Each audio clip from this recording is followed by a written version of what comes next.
Welcome everybody. Thanks for joining Scott and I, MCR and Seed Clinic, covering edibles, all things edibles.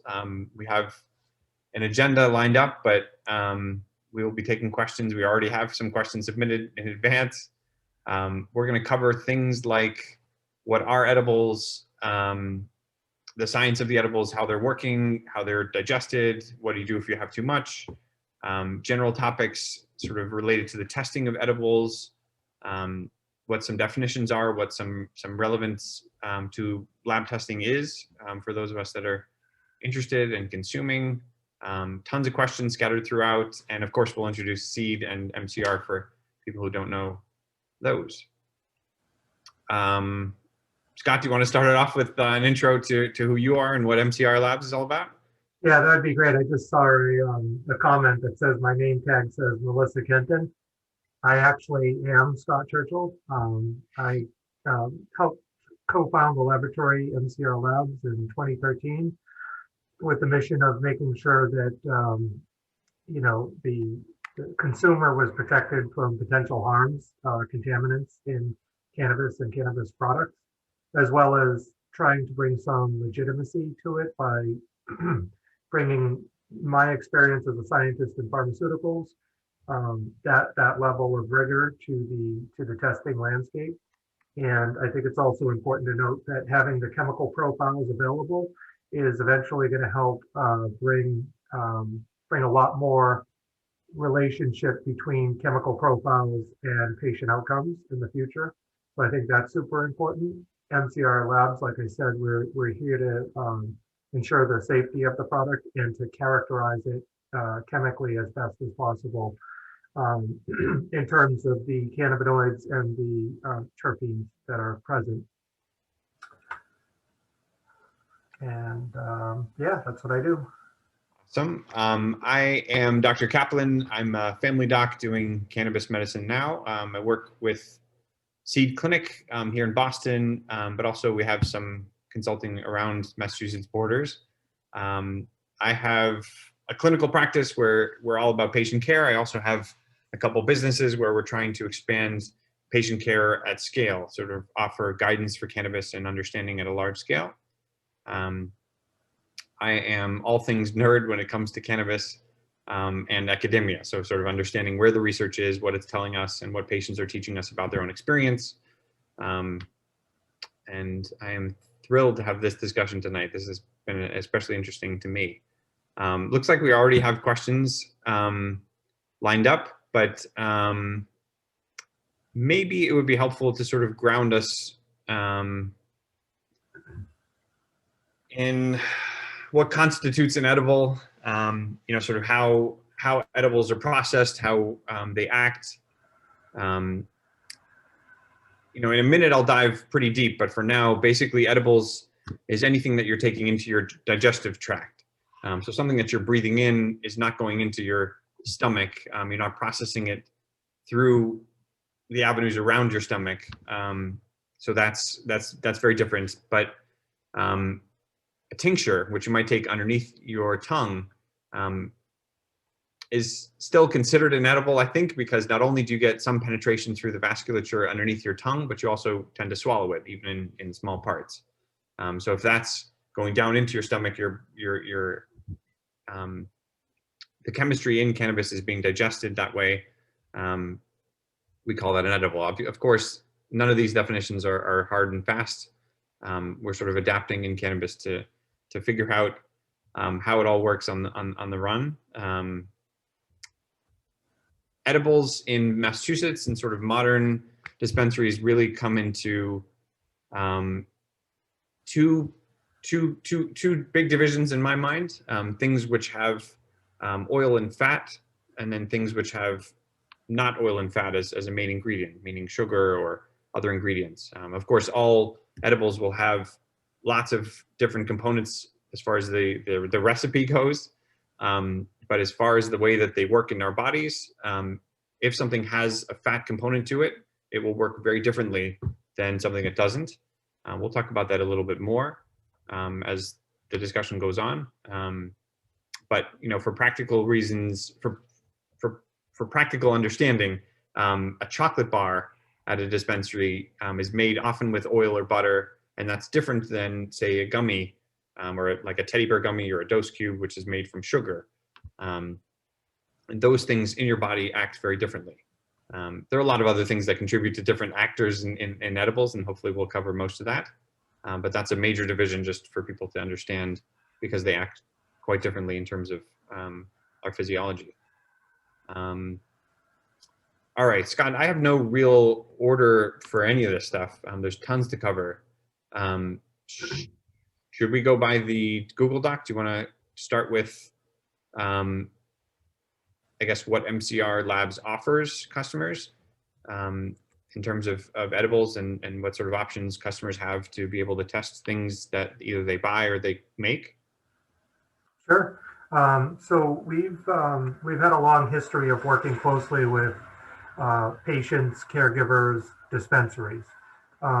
Since the pandemic began about a year ago, things have changed pretty dramatically, and we have a lot of precautions in place in terms of how much time we spend one-on-one with people, but we still try to book appointments to let patients and other consumers bring in their products and understand what's in them.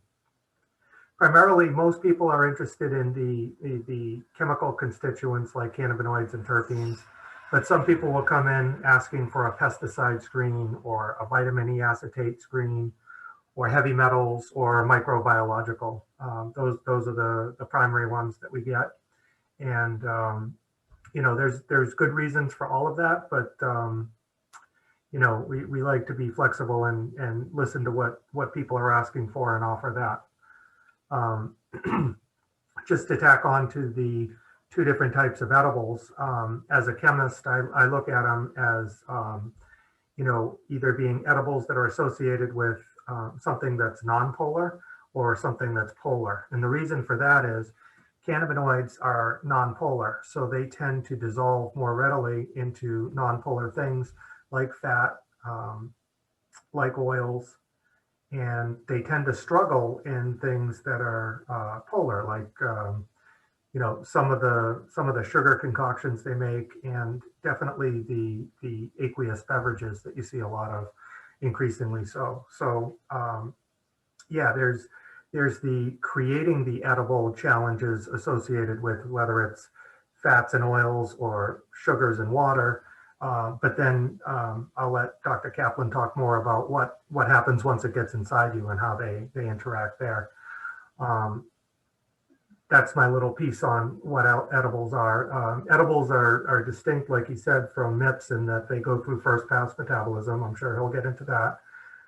Whereas a lot of the other methods bypass first pass metabolism for the most part. And that's going to have impacts on the way it makes you feel. Edibles are a subset of what's called MIPS, marijuana infused products. There's a lot of products like lotions and balms and salves, and they have sublingual tablets, they have tinctures, they have dissolving gels. They have a lot of stuff. I've seen hundreds of different matrices put together. I've seen infused pizza. I've seen ice cream. At one of my laboratories in Pennsylvania, somebody sent in a CBD sock. So there are a lot of different types of MIPS, but edibles are a form of MIPS. And in terms of the legal regulations around producing cannabis edibles, obviously you have to be registered if you're registered with the state and in good standing, and have the product tested if you want to put it on a shelf in Massachusetts. The main differences are that, you know, if you're making them at home, you know, you just have to use common sense, educate yourself, dial it in, be careful. But if you go to a recreational dispensary, you have a 5 milligram per serving difference maximum, whereas in medical, you don't have that maximum. That's kind of my take on what edibles are and what the regulations are around them. Awesome. I wonder, Scott, if you could provide some insight just from a general perspective about the safety and cleanliness, I guess, of products that are sold from dispensaries as opposed to folks who might be bringing, things not from a dispensary? Absolutely. So in the beginning, when we first started 2013, we didn't see a dispensary. I don't think we saw one in 2014 either. So we saw a lot of people coming in from home or caregivers who were trying to make products for their patients. And there's a significant difference between the regulations for dispensaries. And we bring together three types of science to accomplish the safety screens. We bring together environmental, food science, and pharmaceuticals. So around the food science, we do microbiological testing, which means that we have an upper limit of 10,000 colony forming units of total yeast and mold, total aerobic bacteria, enterobacteria, coliforms, Shiga producing toxin, E. coli, and salmonella.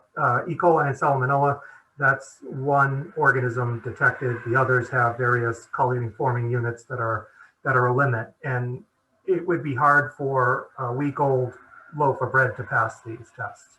So they're pretty sensitive, they're pretty low limits. The good thing about Massachusetts in terms of having high quality is they set all of the limits very low, assuming medical marijuana for immune compromised patients. So you have a high level of protection, probably higher than most people need it, if I'm being honest. Again, the heavy metals are low too. They're in the parts per billion. Toxins are at 20 parts per billion. Pesticides are at 10 parts per billion. There's no lower an action limit anywhere in the world for pesticides in any matrix. So you have really good, a lot of chemistry going on to make sure that the product is clean. And then the last one I'll talk about is the residual solvents. If somebody is using ethanol or hydrocarbons to concentrate the sample, we test for the residual hydrocarbon or ethanol that's left behind after they're done processing. Awesome. So two questions there. One, I always hear about people saying, oh, I prefer CO2 or I prefer CO2. I don't want butane in the weed that I'm consuming. How often do you see butane or any of the residuals in products that are sold? So in Massachusetts, before dispensaries, we saw a lot of butane. Mm-hmm. And we saw it typically under 100, usually under 300 parts per million. And sometimes you would see it really, really, really low. In dispensaries, we typically see it on the very low end, below action limits. If it's above action limits, they have to remediate it or get rid of it. And I would just caution everybody out there to be, when we're talking about propane, isobutane, and butane, when I looked up the MSDS sheets for that, the health hazards were lower scoring than ethanol. And you know, when everything I've seen out there is it's a relatively non-toxic product. And I would say the main problem with hydrocarbons is processing with them is dangerous. Like you can really cause some serious damage if you mess up with hydrocarbons. In terms of consuming them, if you dab a gram of cannabis that has 10 ppm butane in it, or you sit on the Boston Common for the afternoon, you're going to get about the same amount of butane. So really not worth any concern at all for anybody in obviously in most situations. If they're consuming a butane derived product, they're not getting any significant butane from the products, anything for them to worry about. That's correct. Most people will consume more butane in food and in the environment than they will in cannabis, even under the most extreme circumstances at the limits that we've set. Mm-hmm. Now that's talking about dispensary. That's not talking about if someone processes outside of the dispensaries. We have seen people that struggle with, like I said, 300, 500 ppm, and you actually, I'm told, can have a quality taste different because it just doesn't taste right or behave right. Mm-hmm. You know, that sort of brings up the vape gate stuff, and you know, the culture for those who are living in a hole, had tremendous chaos around vaporizing and what did vapor mean, and sort of this blend of nicotine stigma that infiltrated cannabis and sort of highlighted terrible illnesses that were killing people across the country. Ultimately, it seemed like the truth was that dispensaries that were caring about the products they were making and selling didn't have the VAPI sort of issues coming out, but it was more people that were creating, sort of contaminated products from their kitchen, home grows, that really were leading to most of the illnesses in the country. Is that your impression? And did you see any of that stuff, or did you see any cause for concern in Massachusetts? Yes and no. The cause for concern in Massachusetts is that people do buy vape products that don't come from dispensaries. And we offered free testing to the public when this first came out for vitamin E acetate, the suspected adulterant behind the illnesses that we saw. And we did see some black market, I believe, vape cartridges that had it, is my recollection. Now, when we tested for the dispensaries, not a single one, to the best of my knowledge, had anything like that in there at all.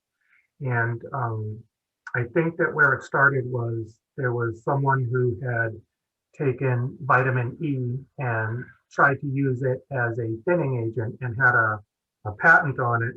And then a second person tried to get around that patent by using vitamin E acetate. And, they started pushing it out. Nobody knew that it was a problem. And then people started getting sick. And I think most everybody, even the black market out there or the gray market or the home cooks, I think they're all steering away from that because I don't think they intended for it to be like a harmful ingredient. I think it was like ignorance at that juncture. Yeah, no, I have the same impression. One of the things that some people know and most people don't is that some of the natural components of cannabis can convert and become vitamin E acetate just with natural decomposition. So some of the tests that had popped up, during the whole controversy, let's look for any vitamin E acetate at all, were coming up positive because of this sort of natural and non-harmful amount of vitamin E acetate. But, as you alluded, vitamin E acetate is a commonly used additive, a thinning agent, and is actually perfectly safe to ingest orally or to put on the skin. But when people were breathing it in, it certainly does not, that level of fat does not belong in something you're breathing, and people would get, terrible repercussions for that. And the tie-in with the tobacco products was in that market, you have it largely unregulated where they're using food additives and flavorings and so forth, and they're cooking it at very high temperatures, potentially, if they're not, utilizing the vaporizer correctly. That's when they start to form all sorts of really bad stuff like combustion. Once you get really high heat, high enough heat, you start to do a lot of chemistry, you produce a lot of byproducts, and you want to definitely avoid that. Right, and to relay a really relevant tangent to what you just said, that's one of the things I often talk about with people as they're thinking about smoking cannabis. The boiling points of stuff in cannabis that we like to consume and that has beneficial effect are close to 1/10 of the temperature of a flame. As you're burning something, you're essentially vaulting the temperatures so hot that you get into incineration, into combustion temperatures, that it changes the chemistry and makes things, not only different from what you bought, but potentially adding some harmful agents. So I just want to highlight what you said. I completely agree. I think that's an important thing. Related to this, how often do you see remediation from dispensary products? Like the dispensary is making some product and they have to send it to MCR Labs, among other labs, to have it tested. How often do you see, sorry, this isn't good, please fix? That would have been a good question to prepare for because I could have the data team pull together just your general how many failures. I honestly don't know. I'm not usually pulled into, if somebody has a failed product and they either have to remediate it or destroy it. I'm typically pulled into different kind of problems that that we face. So, well, I'll put that one on the menu because I'm hungry for that. And this one is also sort of intended to be general, but I've read threads on Reddit where people who have been growing at home in organic soil submit their products for testing and discover that some of the organic soils or materials they were using to grow in had micro amounts of toxins or heavy metals. Is that true from your experience? And what does someone do who wants to grow if they want to avoid having those kinds of toxins? well, that is a tricky one because you can have a supplier who has a good track record, who has been successful before in giving you growth media, and then they switch suppliers somewhere along the lines, and then all of a sudden, you know, however many weeks later, your plant is failing, and then it goes back to the crop, and it was because they switched from this supplier to that supplier. It can happen, and just to point out, like, we have prevented a lot of products from getting to the shelves at MCR Labs. I just don't know the magnitude, but I remember I was being told it once about 6 months ago in one of our meetings, and it was a pretty good number that we've like stopped from getting out there for microbiome, for heavy metals, etc. Yeah. So what I would say to consumers is, you know, you definitely want to use the best quality soil, growth media, water, etc., nutrient suppliers, because those are a big chance for primarily metals. That would be my number one concern. If the newts are you know, living newts, or if the soil is a living soil, you could potentially get some kind of growth inoculation of the plant with microbes that can take off, and then you're breathing in burnt and not burnt molds and yeasts and whatever. So I would go with the most reputable that's out there, proven brands, best quality you can afford. Sounds good. So we got a bunch of questions here lining up. I want to get to some of these, and then we can jump to some of the medical overview of edibles. The question here is, did I say vaping at high heat becomes combustion? No. So I was pointing out that combustion would be flame, sort of, putting a flame to a bowl or lighting up a joint. Vaping, as we know it, is completely different, much lower temperatures. So not the same thing. Another question here, is there a difference in sample size requirement depending on the edible, like a gummy versus a brownie or a tincture? So if you're saying how much do we need of sample based on what type of edible it is, no, it's what tests that you want to do on it. So our tests are designed, for 10 grams for this test, 1 gram for that test, a quarter gram for that. And I actually don't have the numbers with me, but I think they're on the website. That's okay. It's not the goal of our conversation. Okay. Awesome. Are there different testing procedures for each type of edible? For instance, is a brownie different than a gummy? It is, but not for each type of edible. They're more in classes like baked goods, sugar rich, low dose aqueous beverages. Like, those are 3 distinct categories. But there's many types of sugar rich candies that are in the same category, many types of baked good products that are in the same category. Okay. Someone is interested in learning tips and techniques for getting the most even distribution in her goodies. My recommendation is to infuse fat or oil, and to make sure that fat or oil is evenly distributed throughout the rest of the matrix, whatever it is, because the fat and oil is gonna give you the best chance for even distribution. It's a good one. All right. This one I think we're going to cover in just a sec as I go through the medical stuff. How do you figure out dosing? I guess we'll cover that in great length. And maybe then now's a good time to jump into this hopefully quick slideshow. I don't want to belabor It's not really class, but I do want to help people get on the same page with what's going on. So let me share my screen. Bada bing. Okay, Scott, I think you and I are on the side in the video, and then people can see the slideshow. All right. So basically, this is an important thing to know from the edibles conversation, that basically in the green section here, you can see edibles last a long time. You know, you have some products on the left side, like things you're putting on your skin or things you breathe, that don't last a long time, but they work very quickly. And then in the middle, you have tinctures. Depending on how they're used, they can either work quickly or last a long time. And then on the right side, you have lots of different kinds of edibles. And they have different effects. They last different lengths of time, but generally much longer, than other methods. Another thing to consider with edibles is metabolism. Different people metabolize edibles differently. If you are athletic, that's going to have, the same edible will have a different reaction in your body than if you were not athletic. And to make matters unbelievably complicated, if you are hydrated, if you are not hydrated, they will react potentially differently.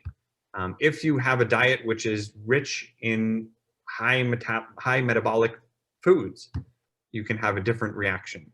There are a lot of things that go into consuming an edible, as far as the effect that it has, and clinically as well as recreationally. And all of this gets compounded in complexity by having many products in the cannabis that you're consuming. You know, by and large, the market these days has THC products, they have CBD products, they have both CBD and THC, and then they have the whole plant, which is lots of other things. So not only do you have variables with athleticism, hydration, whether you had a fatty meal or a not fatty meal, whether you had, you know, high metabolic foods, but you also potentially have 50 different things coming at your body from the same plant. So it's inordinately complex, but that's why people like Scott and I are here. Try to make it simpler. Focusing for a moment just on THC, cannabis in the plant starts out as an acid. It's THCA. THC that we know of is converted from THCA through a process called decarboxylation. That happens with heat. It happens with the acid in our stomach. And then once this decarboxylated product, THC, is into our system, and some actually edibles and other products have THC already converted that comes right into your system. We'll get to why in just a moment.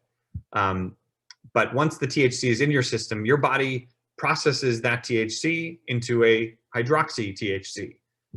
It's similar, it has different functions. It is psychoactive just like THC is. And then along this continuum from the acid to THC to hydroxy THC, the next in line is carboxy THC.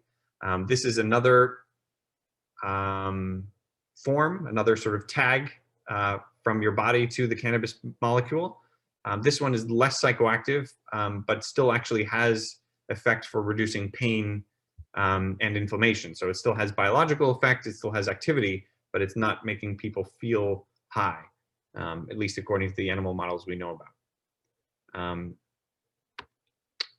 In your blood, the thing to pay attention to here are these little graphs. The 3 different boxes and triangles are different doses of THC. But the idea that you should hang on to here is after 2 hours, you start seeing stuff. Before 2 hours, you're not seeing as much. So that's really what we find when people take an edible. You're not going to experience too much from that particular edible within a couple hours, an hour to an hour and a half. I tell people wait an hour and see what happens. But sometimes it takes up to 2. On the right side, you see oral fluid THC. That is representation of THC in your mouth as opposed to in your blood. There are going to be differences. And the reason to think about all of these differences, with one edible, you might have THC in your mouth, you might have THC in your blood. This is getting at how does the culture measure how much THC you have so that they can say you're intoxicated or not, or you deserve a DUI or you don't. This is a really confusing scenario now for our culture. We don't know how to measure whether someone is acutely intoxicated or not. So this is a really interesting part of what's happening with edibles these days. If people have questions about this later, we're certainly happy to talk about it. This is a kind of simplified version of those, which is just to show you the red is delta 9 THC. So THC kind of has presents itself very strongly at the beginning, and then as it's being converted, you see it turning into the green one, and then turning into the orange one, which are those different compounds along the THC pathway over time. The proportion of these things in your body, the delta 9 THC and the hydroxy THC, determines how some tests come back positive to say, hey, you're drunk or you're high or not, or you're able to drive or not. But it also affects how you're going to feel with a particular edible. For example, if an edible comes at you with the raw form THCA, you're going to feel it very differently as your body slowly processes it one to the next along this train, versus if you've purchased a THC product, it's not THCA. And that's also going to be different than if you purchase a THC plus a hydroxy THC. So for example, if a kitchen at your local dispensary is selling you 3 products, they're selling you a raw product, they're selling you a cooked product, and they're selling you a very cooked product. As time goes on, as these are heated, you're actually getting conversion along this train. And this is a very confusing thing for most of the chefs in the dispensary sort of world. They don't often have scientists or lab chemists who are as knowledgeable as Scott is on staff. So a lot of the time, people have different reactions to these. And it's something that I think will evolve in our industry over time. But it is something for those of you who are watching to be aware of. That sometimes when people report they bought an edible and it didn't feel the same, sometimes it's overcooked, or sometimes it's a different meal that you had beforehand, or you're not hydrated, or you weren't exercising. There are a lot of things that you'll hear about here that will go into understanding why that edible might be different than when you bought it before. Another layer of complexity, just to touch on it, is your tissues have different perfusion. They have different absorption. The fat cells in your body, the brain, the fat in your brain, your muscle tissues all absorb some of these different components very differently. So when people ask, is this edible going to hit my headache, or is it going to hit my stress, or is it going to hit my nauseousness? All of those elements, your nauseousness, your headache, have different tissues that have different perfusion. So it's quite a bit more complex than am I high or not high in terms of medical cannabis effect. Bioavailability, Scott referred to this before. When you breathe something in, Scott was mentioning that it bypasses metabolism, or first pass metabolism. If something can go right into your bloodstream, if it sneaks around your liver, we call that more bioavailable. Your body can sort of grab onto it and have an action, make use of it. When you breathe something in, the bioavailability is quite a bit higher than if you eat it and it's processed first. This is actually what changes when you have something mixed with oil or fat, or you don't. Your stomach has a sneaky system. As it evolved over thousands of years, fat was rich in nutrients and energy. And we wanted to make sure, as we were roaming in deserts or whatever, that we held on to fat, and that had a special way into our bloodstream. And when you consume cannabis that's mixed with fat, it sort of sneaks into this special channel and actually has much more bioavailability. And that's very different than if you took an edible product that didn't have fat. It wouldn't have this special channel, and it has less bioavailable. It's less bioavailable. This is sort of tangent, but I wanted to make points. On the Seed Clinic website, for those who haven't seen it, we have a ton of web pages on cooking, both how to consume edibles, what to make of it, sort of how to fit that into a medical regimen. But we have just plain cookbooks for how to make snacks or dinners or desserts. how to make butter or milk or oil, sort of practical cooking with cannabis. Just last week, we had on Valentine's Day a chef come on and talk about how to make your own souffle. So we're starting to put that material on the website. All of this is free, by the way. We're trying to just put information out there. And these are links if any of you happen to screenshot this. But bit.ly/seed edibles will get you right to the academic stuff. One of the things about what I'm doing is trying to bring all of the literature, where all of this knowledge is coming from, right into the public's hands. And we have a library that has all of the published literature in cannabis, free of charge to read. And this is a folder I made up just about edibles. And if you have interest in reading or looking for recipes, there's actually a whole book of recipes on that folder. That's all free. Well, this is how to access the library, seedclinic.com/lib. You can see basically the instructions of how to search the library if you're not a digital native, and then you can have the papers right at your fingertips. All right, this is the book that's up there. Okay, so hopefully that gave people enough of a sort of introduction or basics to edibles and how they're working. And I'll jump into, looks like 6 more questions on the Q&A. Okay, gummies caused a burning reaction in my throat. Is that something to do with the makeup of the recipe? Nothing else seems to have this effect. A burning reaction in your throat.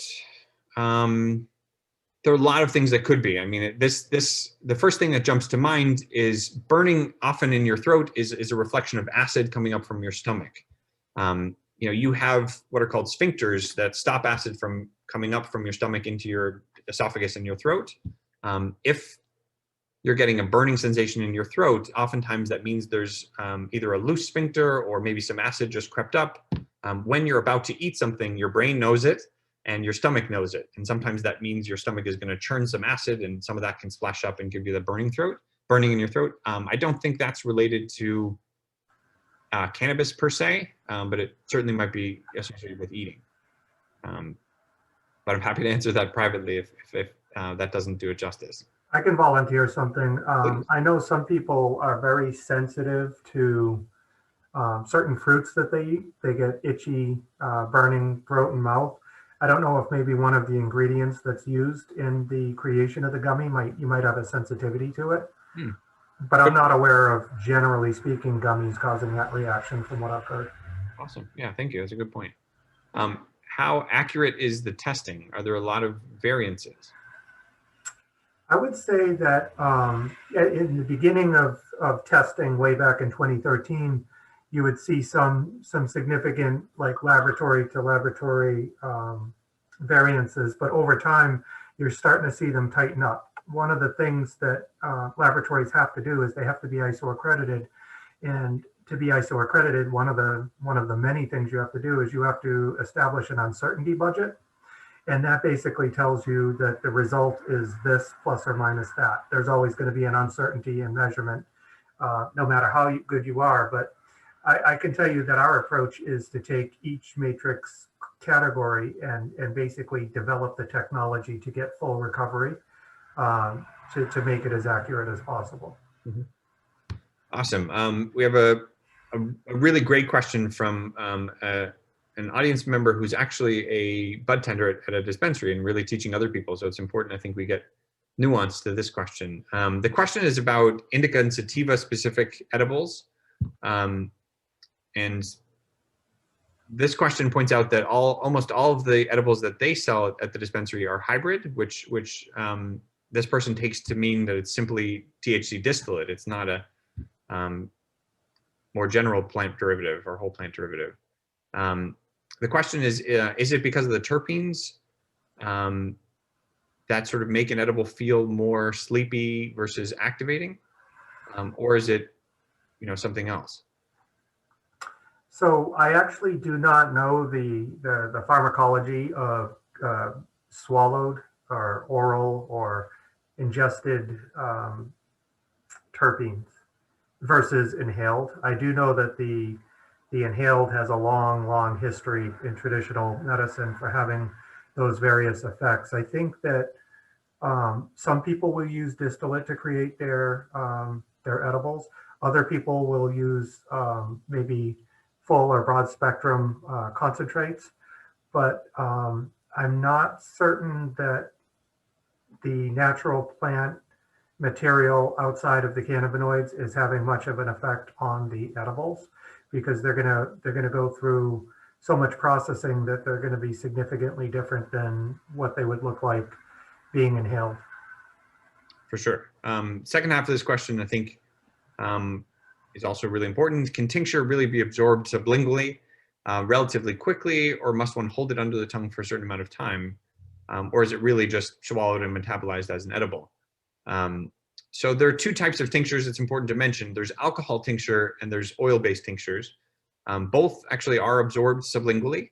Alcohol tends to be better absorbed sublingually, but it bites and hurts. And that's partly because of the tissues and the polar and non-polar differences that Scott was talking about before. As far as timing goes, it really depends on individual vascularity, meaning how many vessels do you have underneath your mouth versus your twin brother or someone else. So there are differences there. So yes, it is absorbed sublingually. It takes generally a minute and a half is what people tell. There aren't that many great studies on understanding the differences between people and how things work or don't work. But from what I'm hearing from patients, about a minute and a half is when they start to feel some effect. Scott, any thoughts? So I think that a 70% alcohol to water mixture would be more readily absorbed, because you wouldn't be basically trying to fight the cells that would close up to basically stand up against the non-polar alcohol. But you don't want to mix the tincture to 70%, because then you won't hold cannabinoids as long. So what I would potentially do in that case is put a couple drops of water under your tongue, followed by a couple of drops of alcohol, and then kind of move it around with the bottom of your tongue. And that might enhance or reduce the amount of patience you need to have. Awesome. Do you see any degradation in cannabinoids from any ingredients used in edibles, like acids or sugars? So I think definitely if you have terpenes in there, if you're using a broad or a full spectrum oil, terpenes are going to be very sensitive to anything that oxidizes. And some sugars do that. And when you talk about all of the ingredients, plus the addition of heat and time, you can definitely impact the, like I said, the terpenes. But unless you overly acidify or overly cook, the cannabinoids tend to be pretty robust from what I've seen. Mm-hmm. And I can explain that in that I can look at a trace of raw data being collected on a cannabinoid profile, and I can see whether or not there are related substances that are created by degradation. And typically with edibles, we just see nice, clean baselines. Awesome. Is there any truth to soy lecithin enhancing the bioavailability in an oil-based edible? For background, for those who don't know, oftentimes when an edible has soy lecithin or any lecithin in it, people tend to describe it as being much more powerful, almost by a magnitude of tenfold. What is your thought about it, or do you know, Scott? So I know that it's been used as an emulsifier, but it's also been used as a bioavailability enhancer in other applications. Anecdotally speaking, I've heard that it does impact the availability of cannabinoids, but I don't know if I've seen really good research connecting, soy lecithin to cannabinoid uptake by the body. So lecithin, for people that don't know, is a sort of a amphiphilic, meaning it is amenable to connecting to oily products like cannabinoids. And I think the reason that people do feel this as much more powerful is it sneaks into that special channel I was referring to before. That just like if you were making a cannabis product in oil, it's going to be much more bioavailable. I think that's probably how it works. There might be some other physiologic reaction that I'm not aware of yet, but I think we're still young in the industry to keep learning. And last question for the advanced questions here. What is the shelf life for well-stored cannabis products? How fast does THC degrade? So I guess it depends on the product form. I would say that the flower, I just recently saw a paper published about the storage at ambient conditions, and I think it really showed that it was stable for 3 months in the flower condition. When I did some experiments in the past, I think I gave up around 3 or 4 months. I just wasn't seeing it change very much. We were looking at, I think, 5 or 6 cannabinoids at the time, and we just weren't seeing the THCA number come down over the period of time, and it was just stored in dark conditions. It wasn't refrigerated or anything. I think that that's on the stable side.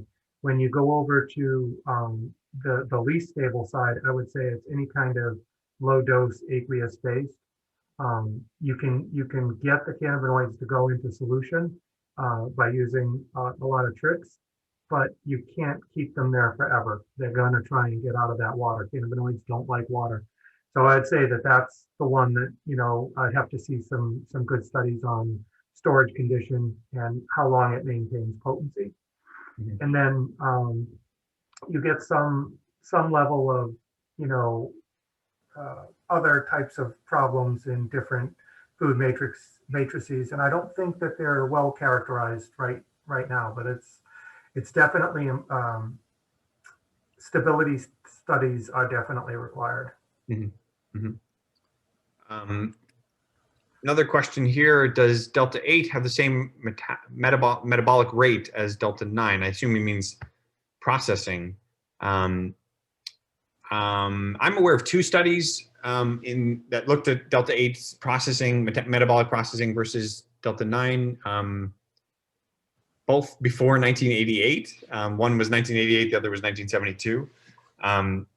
They basically both showed that they're metabolized at the same rate, which is a chemistry question that's very different from the physiology. How are these things acting? How are they working?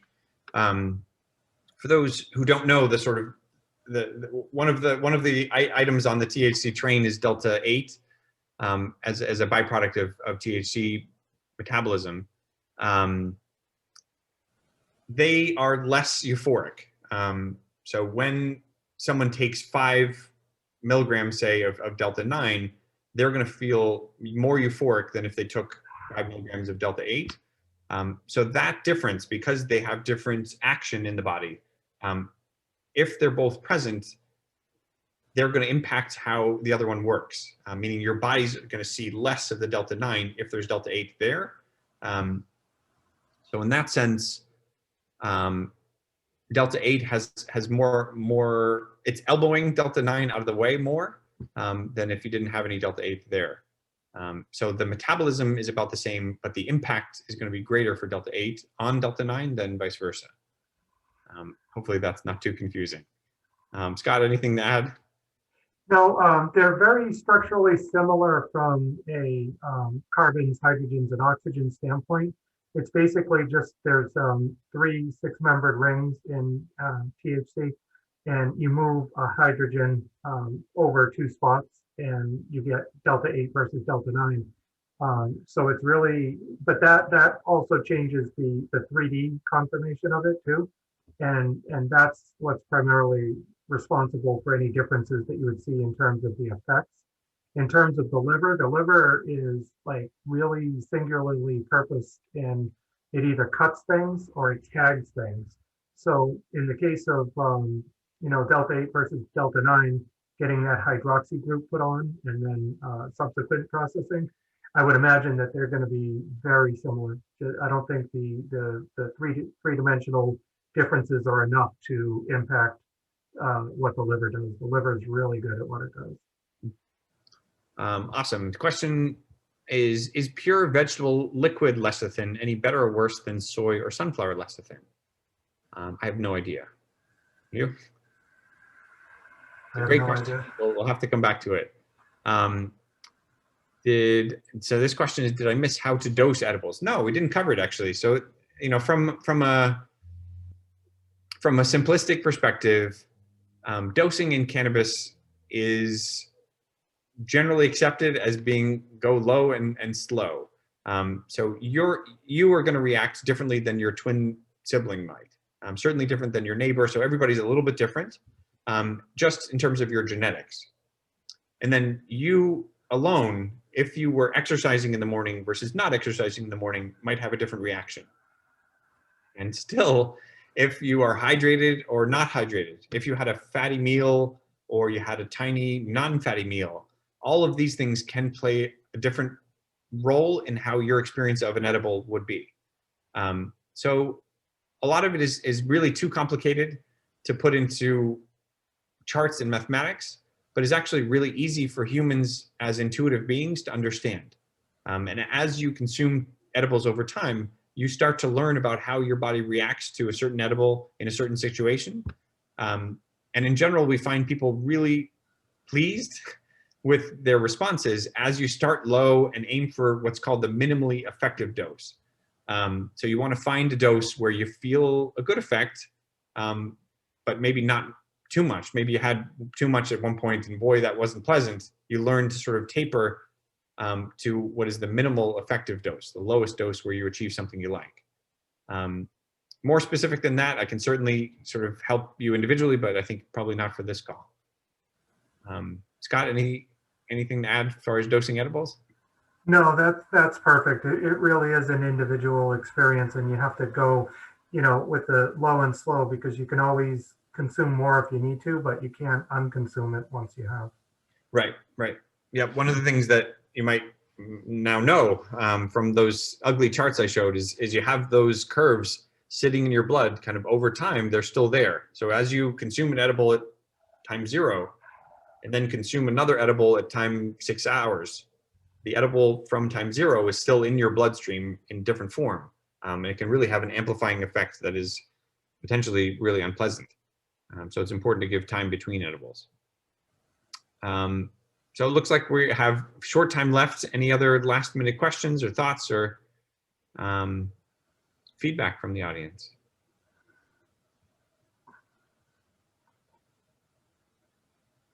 Awesome.